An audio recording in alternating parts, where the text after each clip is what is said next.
Vision Television Awards 2020. ഇനി വേദിയിലേക്ക് എത്തുന്നു Ramesh Pisharody. Ramesh Pisharody, Dubai, please welcome. എല്ലാ ദുബായ് മലയാളികൾക്കും ഹൃദയം നിറഞ്ഞ നമസ്കാരം. ഇവിടെ വന്ന് പലരും പറയുന്നത് കേട്ടു, ഇവിടെ എത്തി ഇത്രയും മലയാളികളെ ഒന്നിച്ചു കാണുമ്പോൾ എന്തെന്നില്ലാത്ത ഒരു സന്തോഷം എന്ന്. എനിക്ക് മനസ്സിലാകുന്നില്ല. ഈ മലയാളി എന്ന് പറയുന്ന സാധനം നാട്ടിൽ കാണാൻ കിട്ടാത്ത സാധനമൊന്നും അല്ല, ഇഷ്ടം പോലെ കിട്ടുന്നതാണ്. നമ്മളിൽ പലരും വിമാനത്തിലാണ്, പലരും അല്ല, ഭൂരിപക്ഷം പേരും എല്ലാവരും വിമാനത്തിലാണ് ഇവിടെ എത്തിയിട്ടുള്ളത്. വർഷങ്ങൾക്ക് മുമ്പ് ഗഫൂർക്ക കാലിഫോർണിയയിലേക്ക് പോകേണ്ട ഒരു ദുബായ് കടപ്പുറം വഴി തിരിച്ചു വിട്ടതിലൂടെ ഇവിടെ എത്തിയിട്ടുള്ള ലാലേട്ടൻ ഇവിടെയുണ്ട്. ഈ മഹാപ്രതിഭകൾക്ക് മുന്നിൽ ഞങ്ങൾക്കൊക്കെ വിത്ത് പാകാനും കിളയ്ക്കാനും പാകത്തിന് മലയാളത്തിന്റെ കലാലോകത്തെ മണ്ണിനെ ഏറ്റവും ഫലഭൂയിഷ്ടിയുള്ളതായി സൂക്ഷിച്ചു വെച്ച മലയാളത്തിന്റെ മഹാരഥന്മാർക്ക് ഹൃദയം നിറഞ്ഞ നന്ദി പറഞ്ഞുകൊണ്ട് ഞാൻ എൻ്റെ ഷോയിലേക്ക് കടക്കുകയാണ്. ഇവിടെ മാധ്യമരംഗത്തെ ഒരുപാട് പ്രശസ്തരായിട്ടുള്ള ആളുകൾ നമുക്ക് മുന്നിൽ കൂടിയിരിക്കുകയാണ്. നമ്മളൊരു ഹാസ്യത്തിന് വേണ്ടി ഇവരെയൊന്ന് തിരിച്ചു ചിന്തിക്കുകയാണ്. ഇവരിൽ പലർക്കും ഈ പണി അല്ലായിരുന്നെങ്കിൽ എന്ത് ചെയ്തേനെ എന്ന്. ഇന്നിവിടെ ഈ വേദിയിൽ ഏറ്റവും ആദ്യം അവാർഡ് ഏറ്റുവാങ്ങിയത് ഞാൻ ഏറ്റവും കൂടുതൽ ആദരിക്കുന്ന ബഹുമാനിക്കുന്ന TNG സാറാണ്. ഒരുപക്ഷെ ടെലിവിഷനിലെ ഒരു അവതാരകനോ മാധ്യമപ്രവർത്തകനോ അല്ലായിരുന്നെങ്കിൽ അദ്ദേഹത്തിന് മറ്റെന്തെങ്കിലും ഒരു ജോലി കിട്ടുമായിരുന്നു. അങ്ങനെ അദ്ദേഹം ഒരുപക്ഷെ കൊച്ചിയിൽ നിന്നും ദുബായിലേക്ക് വരുന്ന ഏതെങ്കിലും ഒരു ഫ്ലൈറ്റിലെ ക്യാബിൻ ക്രൂ മെമ്പർ ആയിരുന്നെങ്കിൽ, ഫ്ലൈറ്റ് പൊങ്ങുന്നതിന് മുമ്പ് നമുക്ക് പഠിപ്പിച്ചു തരുമല്ലോ ഓക്സിജൻ സിലിണ്ടർ കെട്ടുന്നതിനെ പറ്റിയും ജാക്കറ്റ് ഇടുന്നതിനെ പറ്റിയും ഒക്കെ. അത് എങ്ങനെ അദ്ദേഹം നമുക്ക് പഠിപ്പിച്ചു തരുമായിരുന്നു എന്ന് ആദ്യമായി ഇവിടെ അവതരിപ്പിക്കുകയാണ്. അപ്പോൾ ഇഷ്ടപ്പെട്ട കൈയടിക്കുക. TNG സാർ ഒരു ഫ്ലൈറ്റിന്റെ ക്യാബിൻ ക്രൂ മെമ്പറായി നിങ്ങളുടെ മുന്നിലേക്ക് എത്തുന്നു. ഫ്ലൈറ്റ് എടുക്കാറായി. കൊച്ചിയിൽ ഇങ്ങനെ ഫ്ലൈറ്റ് നിൽക്കുകയാണ്. ഫ്ലൈറ്റ് ഓടിത്തുടങ്ങുമ്പോൾ അദ്ദേഹം മുന്നിലെത്തും.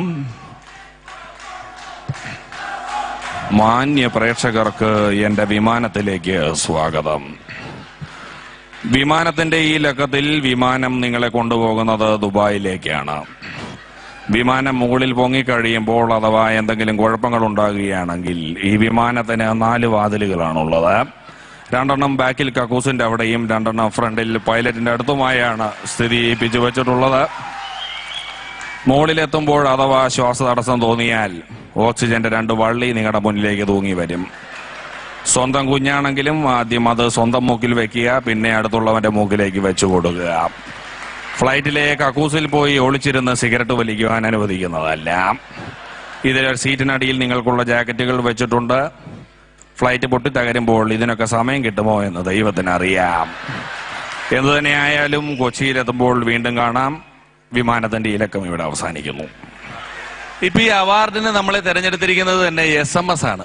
പണ്ട് കേരളം ഭരിച്ചിരുന്നത് EMS ആണെങ്കിൽ ഇന്ന് കേരളം ഭരിക്കുന്നത് SMS ആണ്. ആരാണ് കലാകാരൻ, ഏതാണ് കലാകാരൻ, ആരെ വളർത്തണം, ആരെ തളർത്തണം, എല്ലാം തീരുമാനിക്കുന്നത് SMS ആണ്. പാടാൻ കഴിവുള്ള പെൺകുട്ടികളെയും കൊണ്ട് അമ്മമാര് പോവുകയാണ് റിയാലിറ്റി ഷോയിൽ പാട്ട് പാടാൻ. പെൺകുട്ടി ഫ്ലാറ്റിന് വേണ്ടി പാടുന്നു, ഫ്ലാറ്റായി പോകുന്നു. അമ്മ കുട്ടിയെ കെട്ടിപ്പിടിച്ച് കരയുന്നു, കുട്ടി അമ്മയെ കെട്ടിപ്പിടിച്ച് കരയുന്നു. ഒരു ബന്ധമില്ലാത്തൊരു ചേട്ടൻ 2 പേരെയും കെട്ടിപ്പിടിച്ച് നിന്ന് കരയുന്നു. ഇത് നമ്മൾ TV യിലൂടെ തന്നെ കാണുകയാണ്. കഷ്ടകാലം വരുമ്പോഴാണ് നമ്മൾ ദൈവത്തിനെ കൂട്ടുപിടിക്കുന്നത് എന്ന് പറയുന്നത് എത്രയോ ശരിയാണ്. റിയാലിറ്റി ഷോകൾ വന്നപ്പോൾ സീരിയലുകൾക്ക് ചെറുതായിട്ടൊരു കഷ്ടകാലം വന്നു. അതോടുകൂടി അവർ ദൈവത്തിനെ കൂട്ടുപിടിച്ചു. ഇപ്പം അയ്യപ്പൻ 2, ശ്രീകൃഷ്ണൻ 2, തോമസ് ലീഹയൊന്നും അൽഫോൻസാമയൊന്നും വേണ്ട. ലോകത്തുള്ള ദൈവങ്ങൾ മുഴുവൻ സന്ധ്യ TVയിലുണ്ട്. അമ്പലത്തിലും പള്ളിയിലും ആരുമില്ല. ആരാണ്, ഏതാണ്, എന്തിനാണ്, എങ്ങനെയാണ്, എപ്പോഴാണ് പരസ്യം കൊടുക്കുന്നതെന്നുള്ളതിന് യാതൊരു കണക്കുമില്ല. 2 ആഴ്ച മുമ്പ് TV പറയുന്നത് കേട്ടു, ഹാർപിക് അയ്യപ്പൻ നിങ്ങൾക്കായി സമർപ്പിക്കുന്നു എന്ന്.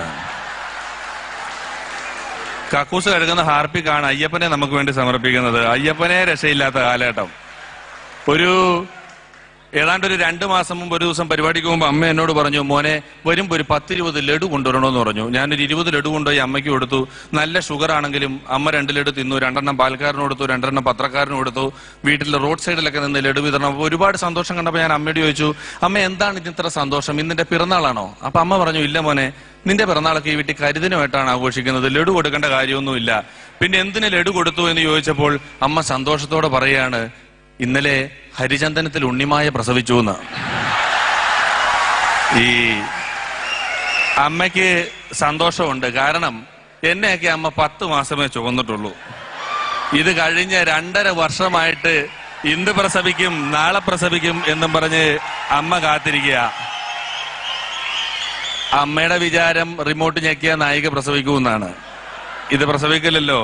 അതുപോലെ തന്നെ പണ്ടുള്ളവർ പറയാറുണ്ട്, ഗർഭകാലത്ത് കുറച്ച് കുങ്കുമപ്പൂ ഒക്കെ കഴിച്ചാൽ കുട്ടിക്ക് ഒരിത്തിരി വെളുപ്പ് കിട്ടുമെന്ന്. ഇപ്പൊ കുങ്കുമപ്പൂ കിട്ടാനില്ല. അതുകൊണ്ട് ഗർഭിണിയായ കൂട്ടുകാരന്റെ ഭാര്യയാണ് അമ്മ പറഞ്ഞു കൊടുത്തു, കുങ്കുമപ്പൂ ഇല്ലെങ്കിലും കുഴപ്പമില്ല, രാത്രി കുറച്ചു നേരം കുങ്കുമപ്പൂ സീരിയൽ കണ്ടോണ്ടിരുന്നാൽ മതി, കുറച്ചെങ്കിലും കൊച്ചു വെളുക്കുമെന്ന്. ഇങ്ങനെ TV നമുക്ക് ഒരുപാട് പുതിയ കാഴ്ചകൾ കാണിച്ചു തരുന്നതിൽ മിഡിൽ ഈസ്റ്റിൽ വന്ന് റൂമിലിരുന്ന് TV കാണുമ്പോൾ പലപ്പോഴും കാണുന്ന പരിപാടികളിൽ ഒന്നാണ് സഞ്ചാരം എന്ന പരിപാടി. ഒരാൾ ലോകം മുഴുവൻ ചുറ്റി സഞ്ചരിച്ച് കണ്ട കാഴ്ചകൾ നമുക്ക് കാണിച്ചു തരുന്ന പരിപാടിയാണ് സഞ്ചാരം.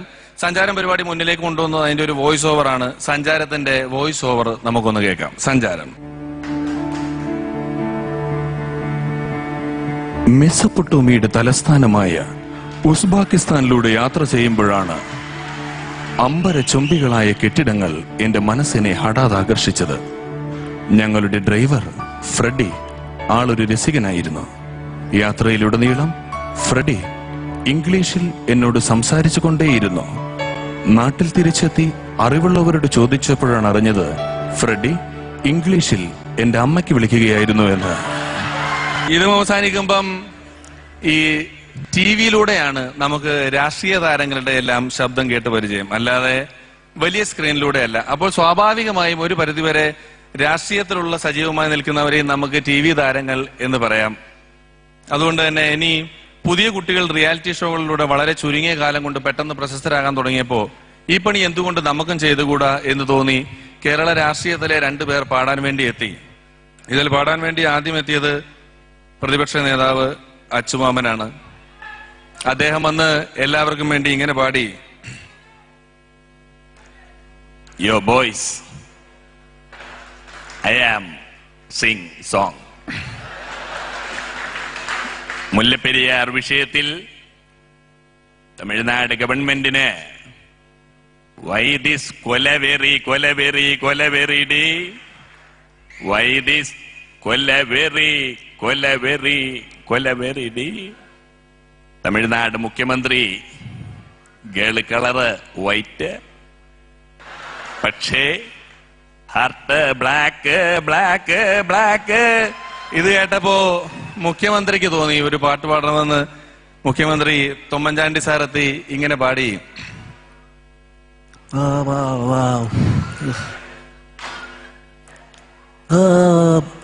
ഗവൺമെന്റ് എന്നോട് ഏത് പാട്ട് പാടാൻ പറയുന്നു,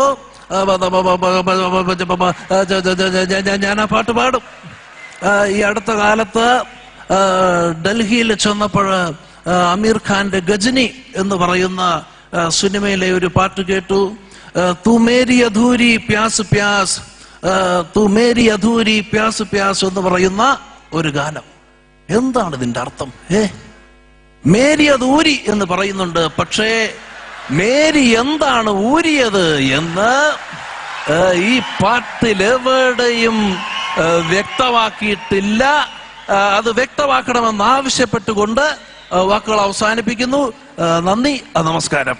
ഇതും അവസാനിക്കുമ്പോ നാട്ടിൽ ഈ പ്രോഗ്രാം എല്ലാം കഴിഞ്ഞ് വെളുപ്പിന് ഒരു 3 മണിക്കൊക്കെ ചിലപ്പോൾ TV ഇട്ട് നോക്കിയാലും നികേഷ് കുമാർ ഇരുന്ന് വാർത്ത വായിക്കുന്നത് കേൾക്കാം. കുളിച്ച് ഫ്രഷ് ആയിട്ടൊക്കെ 3 മണിക്കൊക്കെ. അപ്പൊ അദ്ദേഹത്തിന്റെ വാർത്ത വായനയ്ക്കും ഒരു പ്രത്യേക ശൈലി കൊണ്ടുവന്നതിൽ അദ്ദേഹത്തിന് നല്ലൊരു പങ്കുണ്ട്. നികേഷ് കുമാറിന്റെ ഒരു വാർത്ത കേൾക്കാം ഇനി. നമസ്കാരം. കരിപ്പൂർ വിമാനത്താവളത്തിൽ മാധ്യമപ്രവർത്തകരെ മർദ്ദിച്ചുകൊണ്ടിരിക്കുകയാണ്. സംഭവ സ്ഥലത്ത് ഞങ്ങളുടെ പ്രതിനിധി ഭഗത് എത്തിയിട്ടുണ്ട്. ഭഗത്, എന്ത് കാഴ്ചകളാണ് അവിടെ കണ്ടുകൊണ്ടിരിക്കുന്നത്? പറയൂ, എന്താണ് എന്താണ് എന്താണ്? നികേഷ്, നിനക്ക് എന്താണ്? അടങ്ങടങ്ങിട്ട് ചോദിക്കുന്നല്ലേ വല്ലതും പറയാൻ പറ്റത്തുള്ളൂ. എന്ത് കാഴ്ചകളാണ് അവിടെ കണ്ടുകൊണ്ടിരിക്കുന്നത്? നികേഷ്, ഇവിടെ മാധ്യമപ്രവർത്തകരെ മർദ്ദിച്ചുകൊണ്ടിരിക്കുകയാണ്. അതുകൊണ്ട് ഞാൻ 4 കിലോമീറ്റർ അപ്പുറത്ത് കുറ്റിക്കാട്ടിൽ ഒളിച്ചിരുന്നുകൊണ്ടാണ് ഈ വാർത്ത പറയുന്നത്. കൃത്യമായിട്ടൊന്നും അറിയില്ല. സാരമില്ല, എന്നോടിപ്പോൾ സംസാരിച്ച് നേരം കളയുന്നതിന് വേണ്ടി ക്ലാസ്മേറ്റ്സ് എന്ന ജനപ്രിയ ചിത്രത്തിന്റെ സംവിധായകൻ ലാൽ ജോസ് ഇവിടെ എത്തിയിട്ടുണ്ട്. ശ്രീ ലാൽ ജോസ്, പറയൂ, എവിടെ നിന്നാണ് ഈ ചിത്രത്തിന്റെ കഥ കിട്ടിയത്? ഇതിന്റെ വ്യാജ CD എവിടെ ലഭിക്കും? എല്ലാ ചോദ്യങ്ങൾക്കും കൂടി 11,367 മുക്കാൽ വാക്കുകളിൽ വ്യക്തവും സ്ഫുടവുമായി മറുപടി പറയൂ ശ്രീ ലാൽ ജോസ്. അത്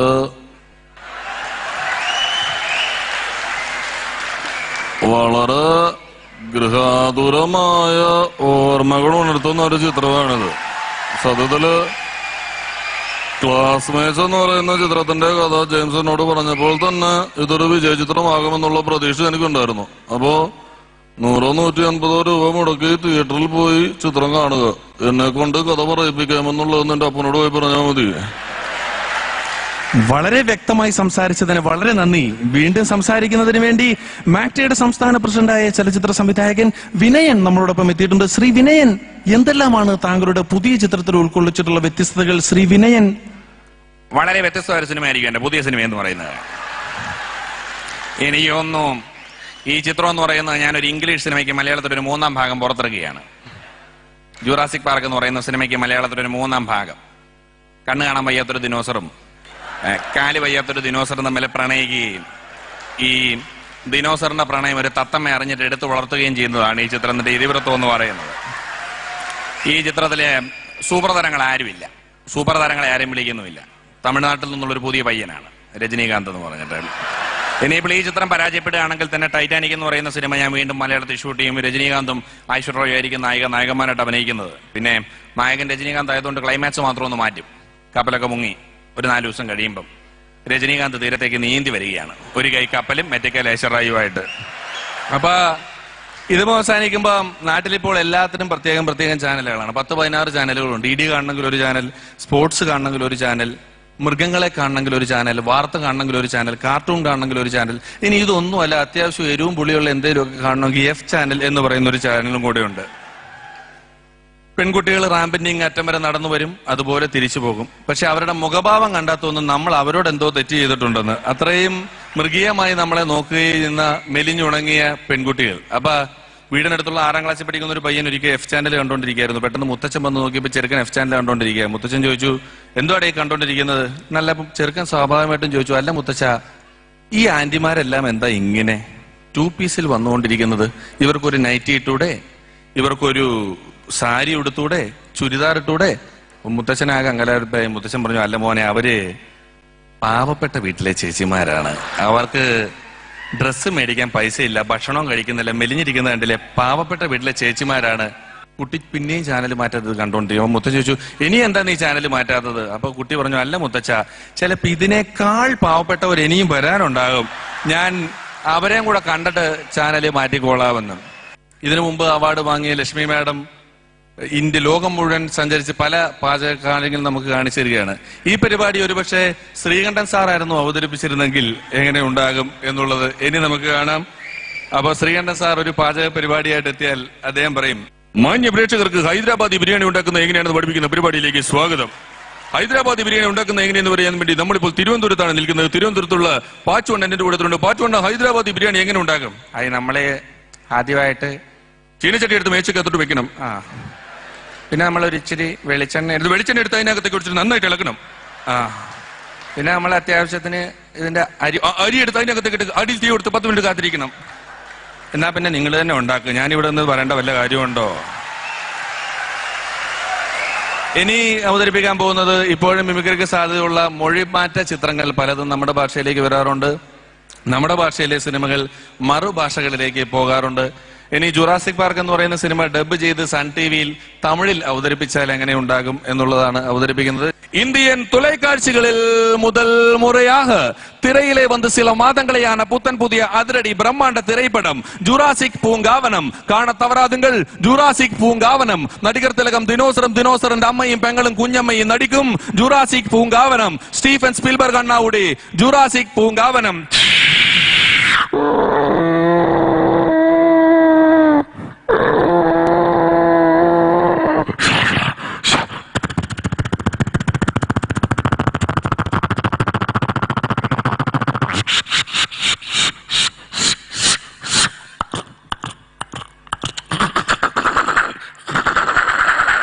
ജോണി, இந்த காரோட சாவி எங்க? இந்த பிடிங்கோ, எங்கேயாவது ஓடி ரட்சப்படுங்கோ.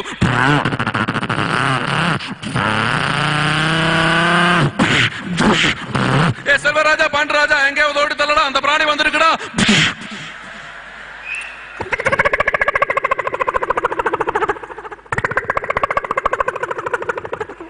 செல்வி, செல்வி, இங்க வா, ஒரு சின்ன பள்ளி வந்திருக்கு.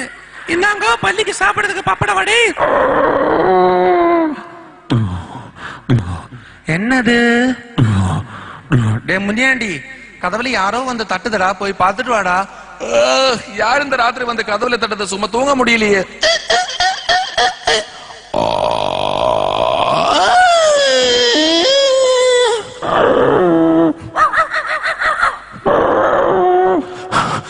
വെള്ളച്ചാമി, പെരിയ ഓന്ത് വന്നിരിക്ക അയ്യാ, പെരിയ ഓന്ത് വന്നിരിക്ക. അപ്പോൾ ഇത് അവസാനിക്കുമ്പോൾ ഒരിക്കൽ കൂടി പറഞ്ഞതെല്ലാം തമാശയ്ക്ക് വേണ്ടിയാണ്. എനിക്ക് മുന്നിലിരിക്കുന്ന ഒരുപാട് പ്രതിഭകളെ ഞാൻ അവതരിപ്പിച്ചു. ആർക്കെങ്കിലും അത് വേദനിച്ചിട്ടുണ്ടെങ്കിൽ മാപ്പ് ചോദിക്കുന്നു. ഒപ്പം ഞാൻ പറഞ്ഞതുപോലെ ടെലിവിഷൻ അവാർഡുകൾ ഇത്രയും പ്രാധാന്യത്തോടെ നടത്തുന്ന ഏഷ്യാവിഷന് നന്ദി.